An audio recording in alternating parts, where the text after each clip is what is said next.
the only topics I have to cover today then are just our updates in Item Cloud. And if anyone has any questions about that, I'll show some of these latest changes. As we know, Nick has been doing some of the, I'm going to share my screen again. This is our board for our Item Cloud progress. And Nick and his team has got Item Azure RM onto the version 2.5. We also have Item VirtualBox and Item Vagrant that are functional. And Item Vultr is the one I want to show real quick today. So Item Vultr, this is what the config looks like. Is I can have a default profile. I can define my management host. And right here, I defined it just for the sake of defining it. It's just the default api.vultr.com. The API version is version 1. Then I can specify a key file, a key name, and a location. So if you're not familiar with Item, this is how a profile and a provider are specified in Item. Is that this is the provider information, and then these are the individual profiles, default profile, and this one that I called the bare metal profile. So, and guess what we're looking to. For Item AWS, we have 3 different ways of authenticating. We can authenticate with IAM, which is just an ID or key or a profile name, or we can authenticate with Google or with GSDS. So that's one of the other advantages of Item is we can have multiple account plugins, multiple ways to authenticate and still do the same things. So the Item AWS, it's under, we have a Item Cloud channel in the community Slack, and in there we're having regular discussions about what we're doing to develop Item AWS. It's still in very early stages of development, so check that out. So let's look at real quick what a Vultr state looks like before I run it. Item Vultr demo. Right.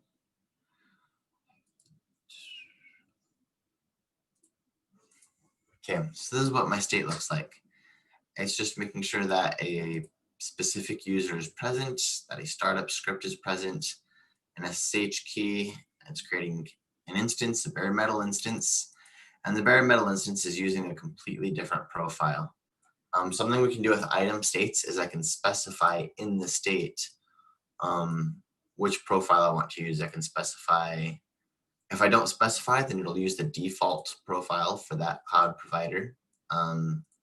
Yes, the default is to use this one. Otherwise, it'll use the profile I've specified, like right here. Then it's creating a load balancer, an object cluster, firewall group, and a firewall rule. So this is a lot more complete than what you see of the Vultr Cloud in Salt Cloud. So there you go. You can see it's already spinning up these instances, and over here the code is spinning, waiting for those things to get ready. It's already made sure that that script is there, and let's see, hasn't gotten to load balancer yet or firewall. But there you go. That's the basics of Item Vultr. It's fully functional. You can pip install Item Vultr right now and start using these states. Do you have any questions about that one, Bryce? Nope, pretty straightforward, I think. Yeah. And Tommy, you have any questions?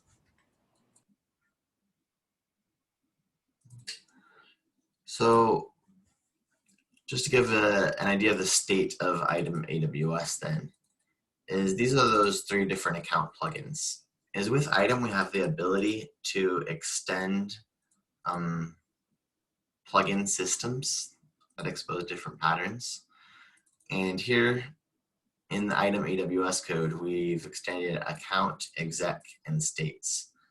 In this conf.py, that just means that account, that item AWS has the ability to extend the account plugin, the execution module system from item, and the state system from item. So this is what those account plugins look like.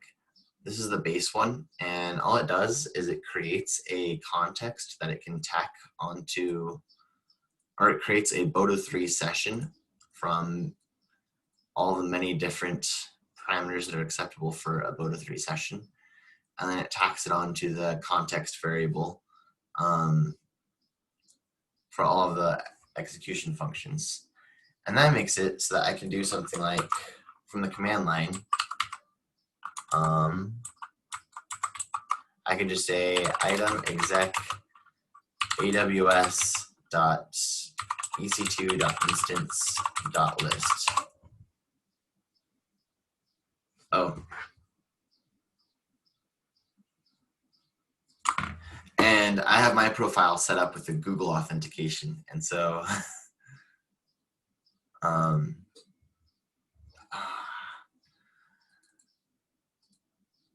apparently have a GSTS profile set up too that it's not happy with because it's not implemented. Let me just fix that real quick. Instead of raising an error, we managed to pass or a log dot hub dot log dot. Whoa. Yeah, there we go. The command was a success. It's just I don't have any instances on my EC2 account. I'll show. Oh, let's get that real quick.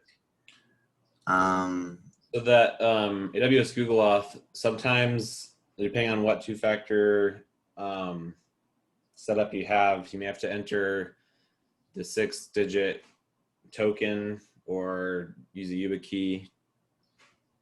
Right. And that's something that the Google Auth plugin handles. Yeah, so it'll expect input for some two-factor auth methods. Right, and if you don't supply a password, which you shouldn't, then it'll ask for it over here on the command line. So yeah, that's something to look out for sure.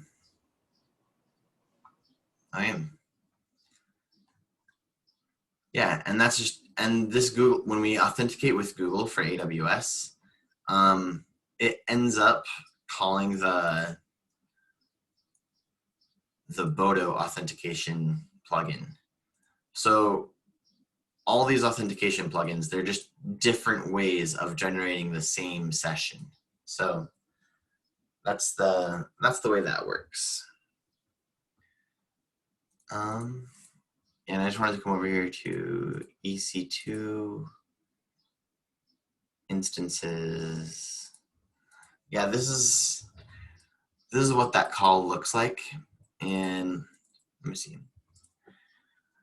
I have some contracts, and what contracts do is, for example, this is a list contract. It defines the signature of what a list should look like for all of these files in the EC2 folder. And then I have a pre function that says, before I run any of those list functions, verify that I have an account set up and I have a session, a Boto3 session attached to that account. And then this is the function that actually, this is a wrapper around the caller of any list implementation in the EC2 folder. And it just makes sure that the arguments are all camelized, or, it turns AWS style arguments, it turns salt style arguments into AWS API style arguments. And then this post, all it does at the very end is based on an option in hub.opt. It does some sanitization of the output. So if, for example, I went right here and I said return yes, I'm gonna run this command. There. It worked. But that's what I wanted to see, just because I happen to have an empty list. I also have two profiles set up there. I have my Google one, and I kept my old profile for testing. So if on the command line I specify account profile testing, I'm just going to go off screen real quick and verify that's what I called it.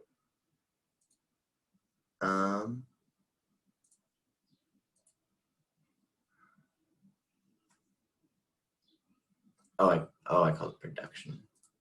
Okay.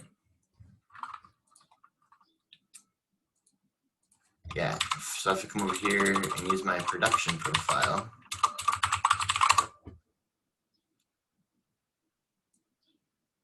I get an error.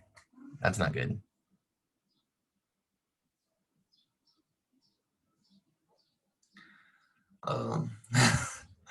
That's a bug. But the idea is that I would be able to use different profiles and switch between them easily on the command line. And we can see over here with our item vultr run, that was successful. And the output looks like what you would see from a regular salt run. You can see the changes. You can see all of the instances it's created. And if we look over here in the vultr API, the instances that item vultr created are up and running. The scripts, I don't know if I created DNS.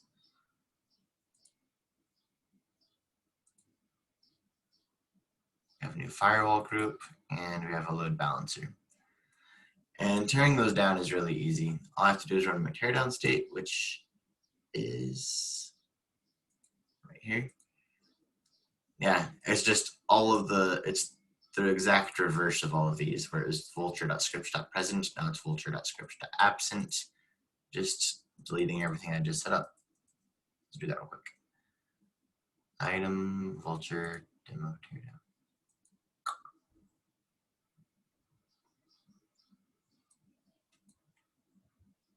The teardown's a lot quicker.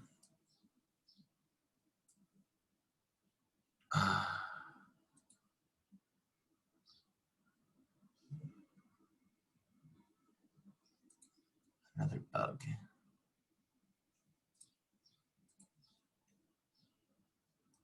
I'll get that later. But there we go. Load balancer deleted. Instances destroying. That was successful. Even though my command errored out. I don't want to look at that bug. So anyway, that's the state of item vultr and where we're at with item AWS. And hey, Peter, welcome to the party. Hey, sorry, I got involved in something else at this end that I couldn't get out of. Hey. So you saw the EC2 plugins, the account plugins for AWS. Yeah, I haven't had a chance to try it out since we got a little bit delayed by the issue with account not being available, and then I didn't have a lot of time after that. Yeah, I saw it that simplified it to a degree that was like kind of ideal. Yeah. Right, like this is the list function with all that. Right. And so we can put the display logic. Did you catch the contract? No, I like I said, I saw the code changes, but I haven't seen what it actually in effect gives me. Yeah. The list function, it's reduced, very simple, because the session is now part of the context. Mm-hmm. And I updated that in all of the different functions. Cool. And then we have over here in the contracts init.py, EC2 contracts init.py. This is a signature. These are contracts that apply to every list function inside of the EC2 folder. So the sig list defines the arguments that are acceptable to any EC2 list function. And then this pre-list is used to sanitize all of the arguments or verify that all of the arguments are acceptable. So for example, it's checking that there is an account inside of the context and that there is a session inside of that account. And then this call contract is just a wrapper that calls that actually calls the function, and it's doing the camelizing of the arguments before they go off to the function. Can we attach that to the module that the particular function is in? So by attached to, I mean, can we for the mapping, can we either put that in a separate module here or put that in a module within or alongside the actual list thing? So if it's an EC2 instance, we can put it in we can somehow mark it in a module that is instance related, or in one big file here That's how it contains is all of already. these. By nature of this contracts folder being inside of the EC2 folder Mhm. and being called init.py, these contracts will apply to every list function only inside of the EC2 folder. Sorry, okay, I get that. I guess I get that now that you said it. But my question is, for the arguments that are specific to volumes but not specific to instances, where can I specify that I want to get the appropriate mapping of names of the camel map? For now, the camel map would just, because like there might be a file named volumes.py, like this one. Right, And that has a different mapping. Would be different. Right. The way So to do we that now would be to create a new contract file called volume.py, and then just copy all this over here with a different camel map. Okay, but could we potentially just import that same volume py into the other one and just bring in like volume.camelmap and pass that into the pre-list?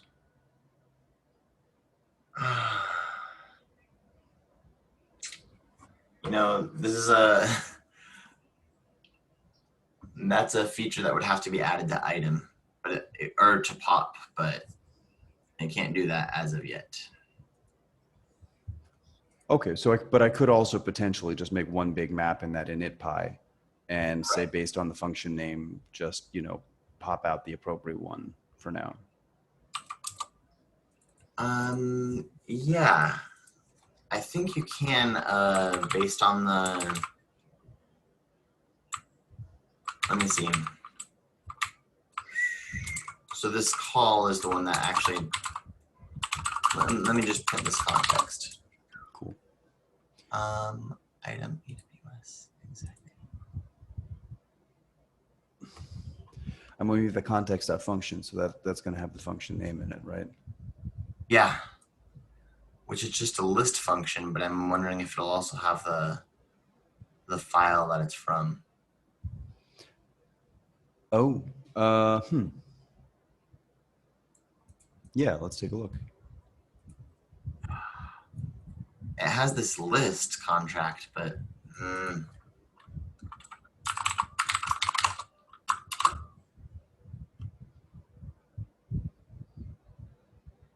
that's it, just function list. If you do a dir on that list, it doesn't have any further properties that you can. So it's got to know which one it's got to know what it's invoking, right? Right, it's got to know where it is somehow.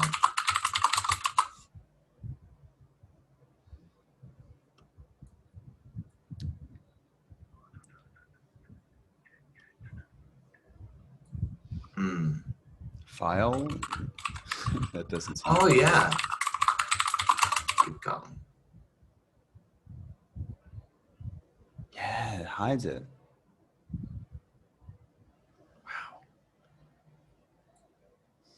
Wait, it's not printing it?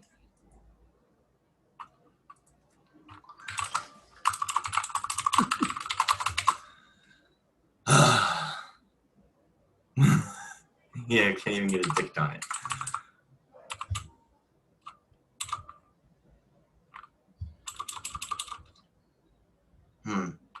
Maybe there's something in the context, like a path to that. If you do a full directory on the full dir on the context. Here's what I want to do actually is Okay. put a breakpoint right there. Sure. Yeah, let's do that. There we go. This is a lot easier to poke around. There's my session attached to the context. Signature.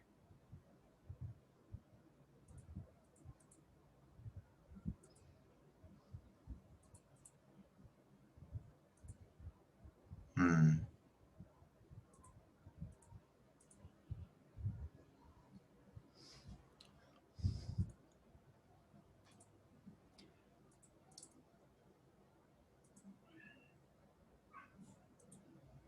Yeah, I don't see where it's telling us where it's coming from.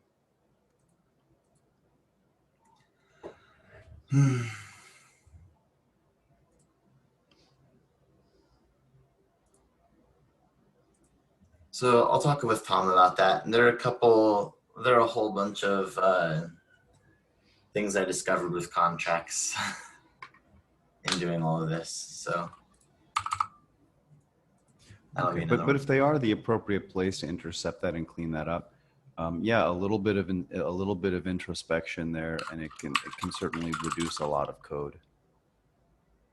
Right, because we don't want to have to copy paste this everywhere. If we can have just the camel map be there, then Yeah, and I'll be honest. One of my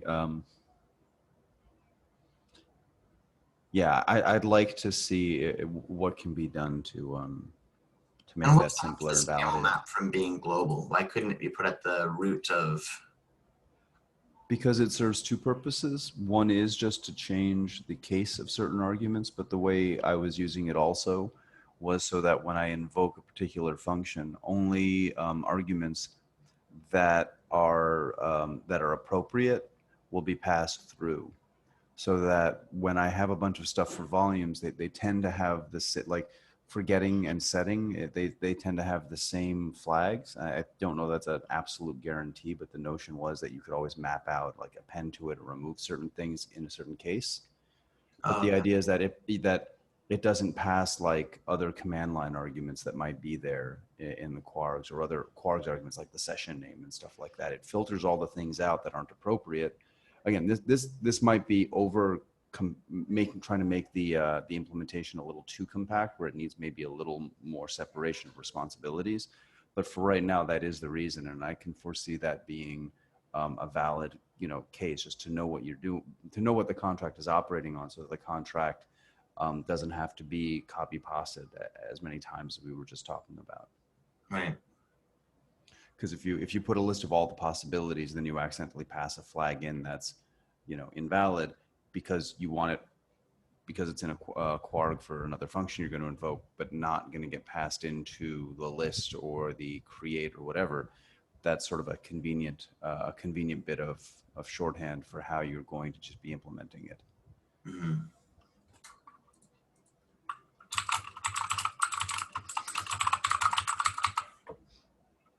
Yeah. So that's where I had gotten though with item AWS as of yesterday. So I think where we're going next is there are some changes to account that I wanted to make. Specifically, I wanted to have the ability to have, based on our conversation with Nick, not an account, is I wanted to have the ability to have different account backends. Like right now you have your account profile saved into an encrypted Fernet file, but what if you want to use a KDE wallet or LastPass or Bitwarden or, or S3 as a backend for storing your profile information? And that's something I wanted to consider. Anyway, that's the state of everything. So what are you working on next then, Peter, with item AWS? If we can get some of these issues either sorted out, or if I can just ignore them for right now, like ideally, I mean, I would know. I guess I'm a little bit blocked on how we've restructured this, because now I can't do the things I was expecting to do. What do you think the time before I answer that? Like, what do you think the time frame is for being able to either introspect on the function that's going to be called, just to know what the function is inside of inside of the contract, or alternatively some other way to get that. I mean, that's really what I feel would be preventing me from going out and just Because we being able could to for do now release just stuff. assume that the arguments coming in are already camlized and I guess I could, but it makes me uncomfortable after a while to leave that much out there. But I guess knowing that it's going to get finished, I guess knowing that it will appear there makes that a more satisfying intermediate state, I guess. Yeah. yeah, it's a way to move on without having to be stuck. True. Okay. Yeah. Let me think about that. I guess.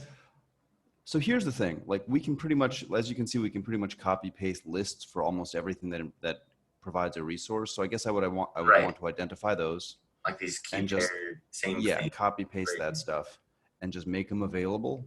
And once that's there, sync up a little bit, because that's really simple. Okay. But I would really like to be able to fix up the argument handling, and maybe let me ask you, the other side of the contract, how item swallows a lot of, it seems to swallow errors very, conveniently, but is there a proper way to send back errors that we should be using here for when something fails? I don't mean to like swallow invisibly. I just mean like it seems to show it to you. There's a huge stack. It's a little hard to see what's going on. It'd be nice to maybe decide how we want to express those. Yeah. So one thing I'm doing in Vultr is in all of my exec modules, I'm returning a tuple of first was the command a success and then the output. Mm-hmm. So that's one way to do it. And we could just enforce that. So that 2 argument return is handled by item. No, I handle it myself. Like eventually when my execution module gets back to the state, if I pick any state, I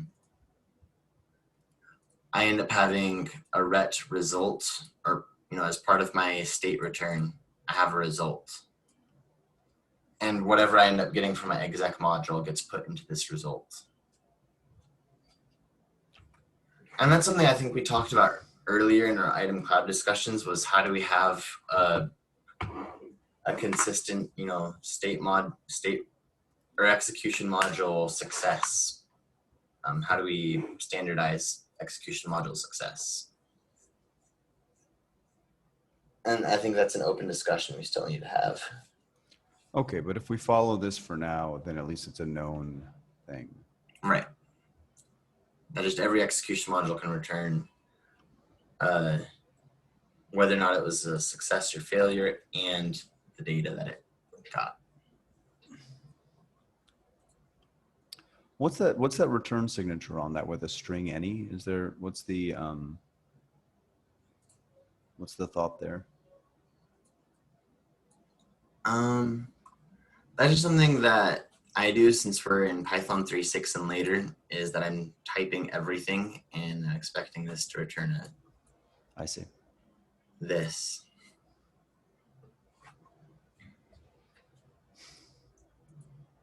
Okay. Yeah. There isn't a way with the type checking to express like a dictionary with specific keys at this point still, right? No. Okay. Not that I know of for Python 3.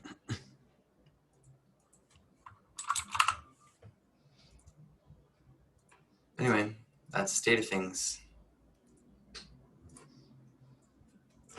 So I'll talk to Tom. He's just getting back from traveling right now, but I'll probably be able to reach him tomorrow and see what I can do about making sure contracts can do all the things that we need it to do for item AWS, and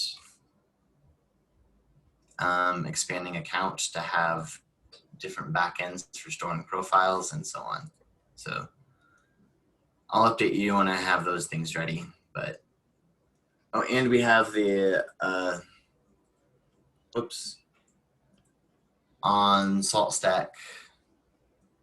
We have an authoritative place for that. I don't know if you saw that. No, but okay, cool. So I'll start pushing things to you rather than the other way around. They have the same history, so it'll just, I should be able, do I have to like recheck out, or should I just be able to, You should be able to, yeah, it has the same history. This is just a fork of a fork of a fork of yours. cool. Yeah. Well, if we don't have anything else to cover cloud related, then I think we're done, and that's a short meeting today.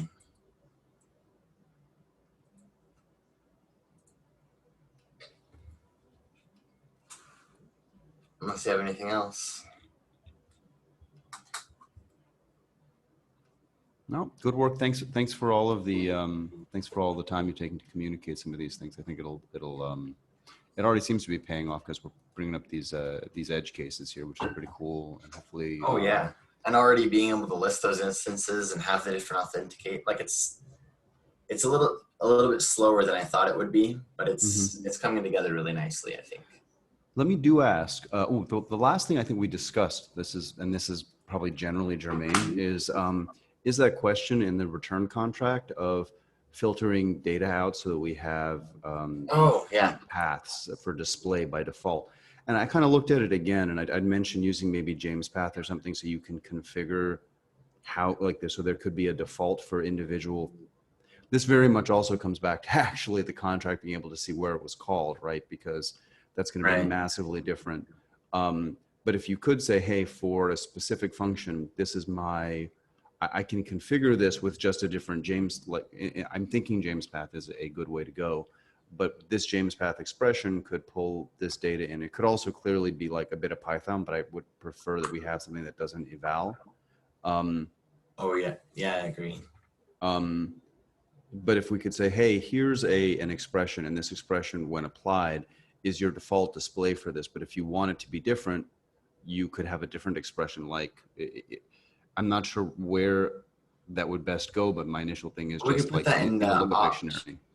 Like you'll notice right here, I put your be verbose option instead of getting it from the core because it's coming from opt. And I just define that over item AWS.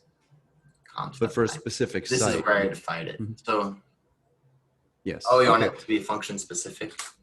Well, what I'm thinking is this, like there's two ways I'm thinking about it. I'm not sure either one is correct. So one is if I'm an operator and I've got this salt thing, can I just put something in Etsy or in opt Etsy and like say this is how I want it to look? And the other way is to say, hey, I'm the operator and I'm building item through a pipeline and I'm dumping out a binary that will get run, and I just want all this stuff to be built into it. And I kind of want to be able to do both A and B, right? Right. We could do something like an AWS filter format or a filter map, you know, some option here to say this is where you're getting your filters from.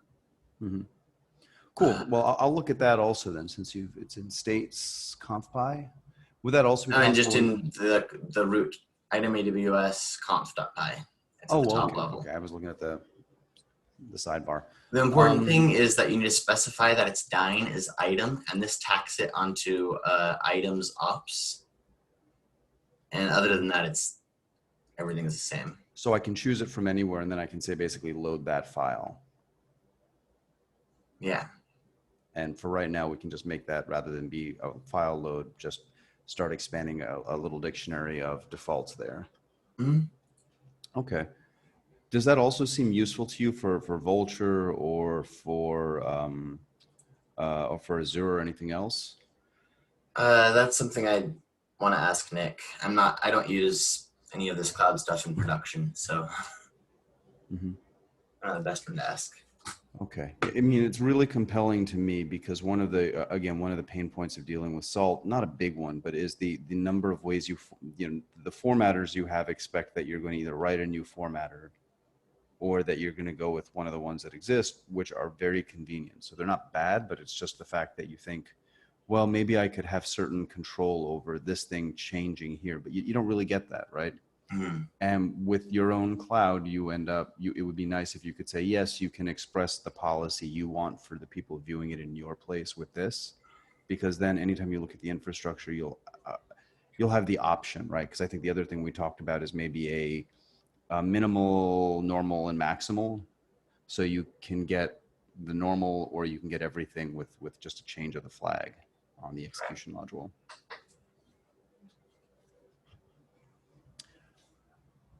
Well, anyway, that's a good thing to throw out there. If we can figure out if anyone else wants it, that makes it more likely that it will be the same mechanism in multiple places. Mhm. That seems like there's some good directions then with the AWS for the weekend. Yep. All right. Agreed. Well, then we'll adjourn for now, and we'll meet up with Item Cloud earlier next week. We're meeting a lot more frequently for Item AWS. Cool. So that's helpful. All right. Thank you, everyone, for showing up, and we'll see you next time. All right. Take it easy.